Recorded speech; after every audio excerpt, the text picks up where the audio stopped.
د نیویارک په ښار کې د کولمبیا پوهنتون په ټوله امریکا کې د فلسطین پلوه لاریونونو مرکز دی. محصلین په خپلو پوهنتونونو غږ کوي چې په اسرائیلو پورې اړوندې خپلې پیسې ښکاره او بندي کړي او له اسرائیلو سره ټوله علمي ملګرتیا پای ته ورسوي. دوی همداراز پر امریکا غږ کوي چې اسرائیلو ته د پوځي مرستو استول بند کړي. لاریونونه اوس د نړۍ نورو برخو ته خپریږي. د سهشنبې په ورځ په آلمان کې د برلین په یو پوهنتون کې هم مظاهرې شوې دي. په جرمني، فرانسا، برطانیا او همدغه رنګ په غزه کې محصلینو امریکا کې د لاریونونو ستاینه کړې ده. ایران په ځینو پوهنتونونو کې د پولیسو لخوا د زده کوونکو په ځپلو نیوکې کړي. د ایران مذهبي رهبر علي خامنه‌ای په یو ټویټ کې د متحده ایالاتو د زده کوونکو ملاتړ کړی.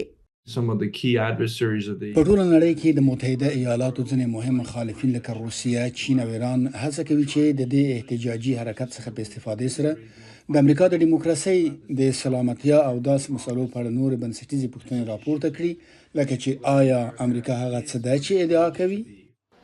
د شیکاګو په پوهنتون کې یو بل کارپوه وایي چې هغه باور نه لري چې لاریونونه به د 1980 لسیزې په وروستیو کې د ویتنام د جګړې په وړاندې د متحده ایالاتو د زده کوونکو لوی لاریونونو په څیر دوام ولري.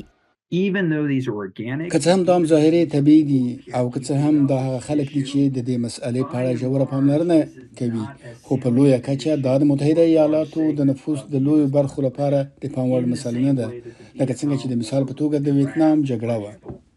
چینایي مشران تر ډیره د لاریونونو په اړه چوپه خوله دي. چین ته په وروستي سفر کې چیرې چې د حکومت ضد لاریونونه په کلکه منع دي، د بهرنیو چارو وزیر انتوني بلینکن د زده کوونکو د لاریونونو ستاینه وکړه.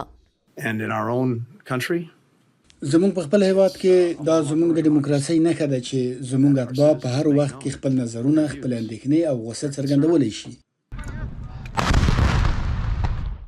بیا د حماس د وسلوالې ډلې په اړه د لاریون کوونکو پر چوپتیا نیوکه وکړه او وویل چې باید د ملکیانو تر شا پټ نشي، یرغمل شوي کسان خوشي کړي او د فلسطیني وګړو د ژغورلو لپاره خپلې وسلې پر ځمکه کیږدي.